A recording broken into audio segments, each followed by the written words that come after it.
Eccoci qua ragazzi, bentornati sul canale, benvenuti in questo nuovo video. Situazione in casa Napoli verso la partita che dobbiamo disputare a Cagliari, appunto contro la squadra di Ranieri. Situazione complicata per quanto riguarda la voglia, il campo difficile e appunto una squadra che dà il tutto per tutto al di là della qualità tecnica che può essere inferiore o superiore all'avversario.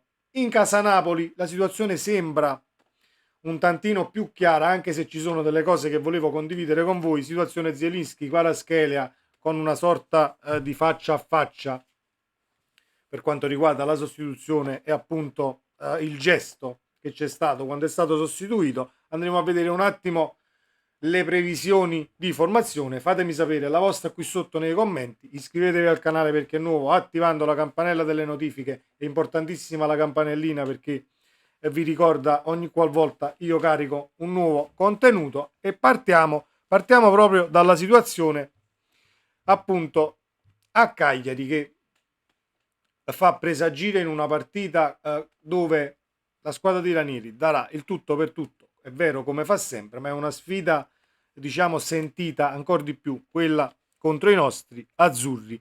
Cagliari-Napoli non è e non sarà mai una partita come le altre per i sardi. La società rossoblù, al fine di infervorare l'entusiasmo del pubblico, ha deciso di affiggere dei volantini in città. Non una partita qualunque, recita uno dei messaggi diffusi dal club dopo che negli anni scorsi era uno slogan che arrivava più che altro dai tifosi.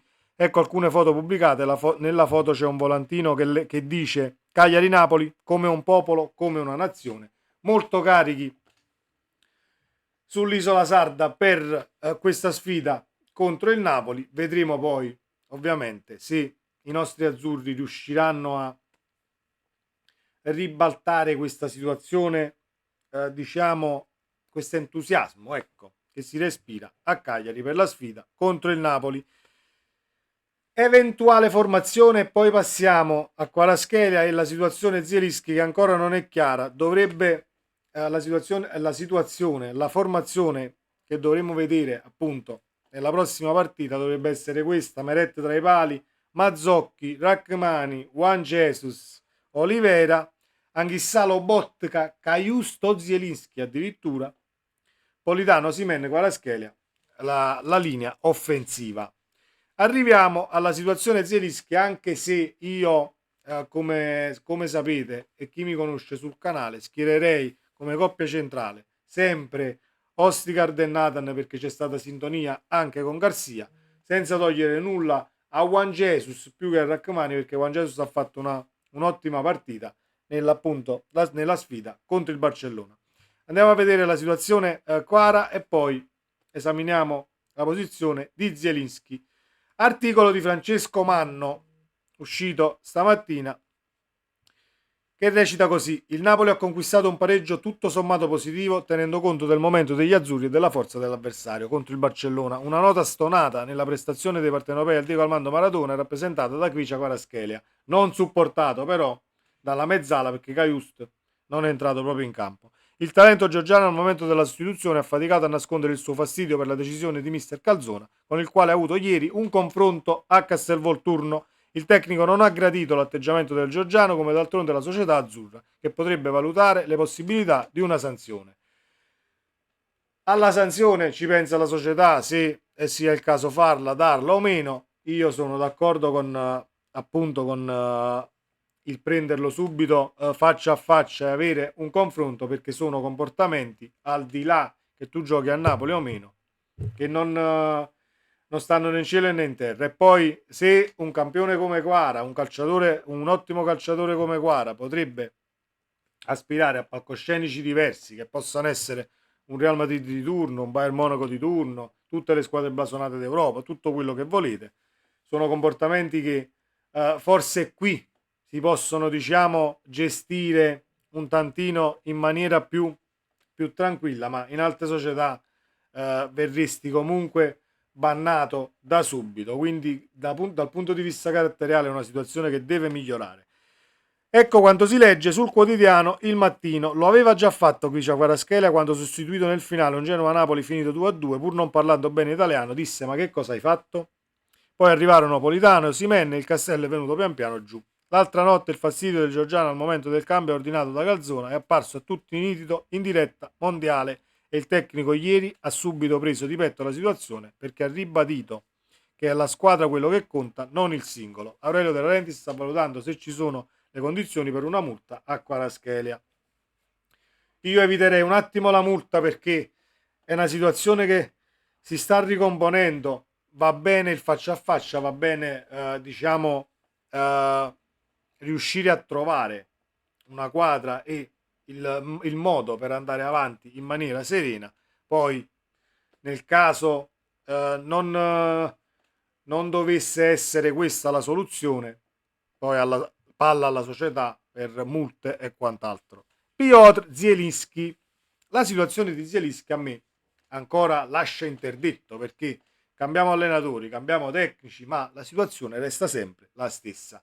È vero che c'è da dire una cosa, in quella posizione di campo o si mette da parte il calciatore e si schiera Traoré come mezzala, perché a me non è dispiaciuto nell'apparizione con il Barcellona per come si è mosso in quella determinata posizione, avendo l'appoggio sia di Kvara se fosse stato in campo e sia di Lindstrom se lo schieriamo a sinistra nel dualismo con Kvaratskhelia, però che venga chiarificata da subito e per sempre questa situazione Zielinski, perché non fa bene né alla squadra né dal punto di vista tattico all'allenatore che deve fare la formazione, né tantomeno al calciatore.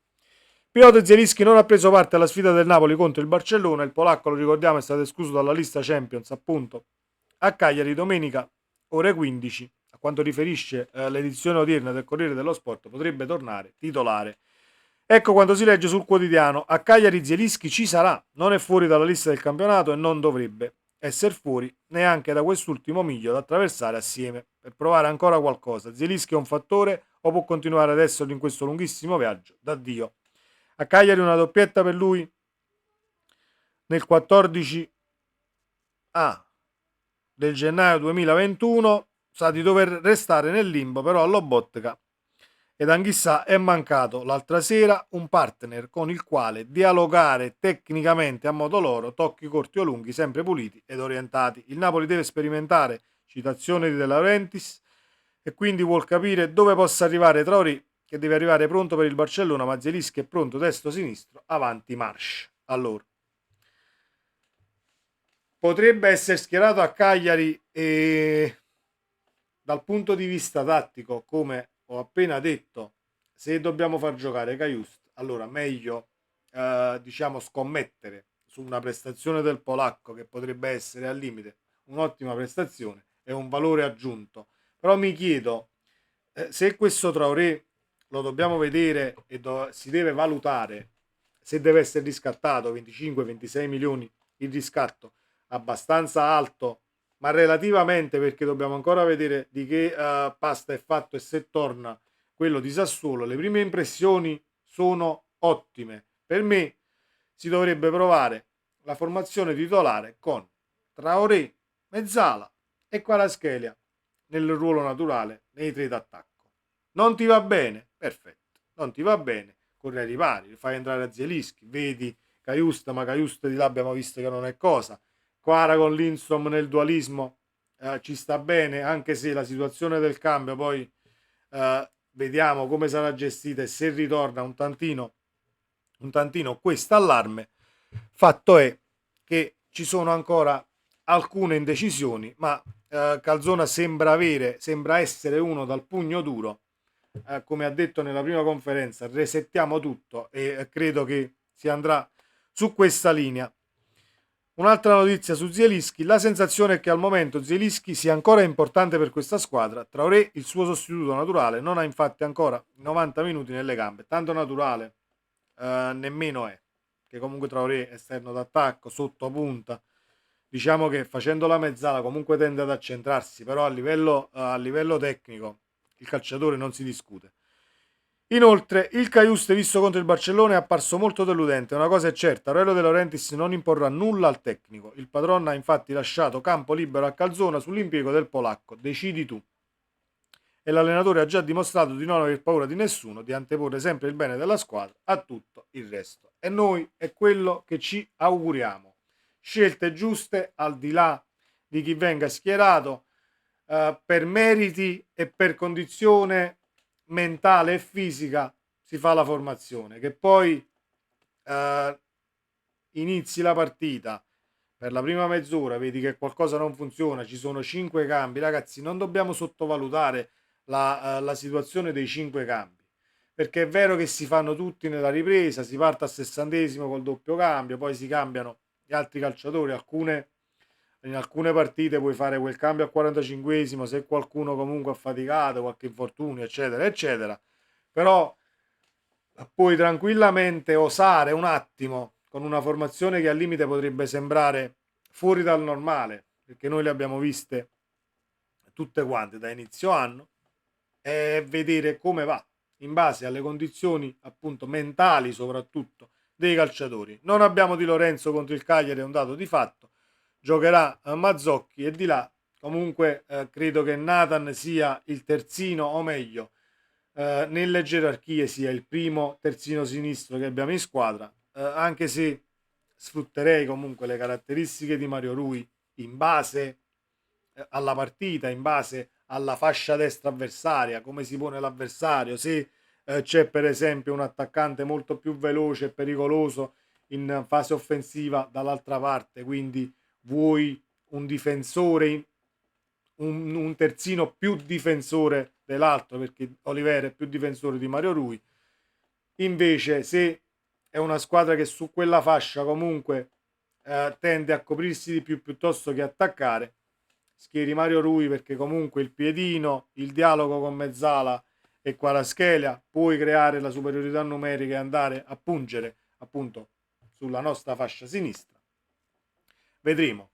La palla passa a Calzona e speriamo di fare questi 3 punti. Ci sono 3 partite dove finalmente si potrebbero fare 9 punti e una striscia positiva di risultati che farebbe veramente al caso del Napoli in questa situazione temporale.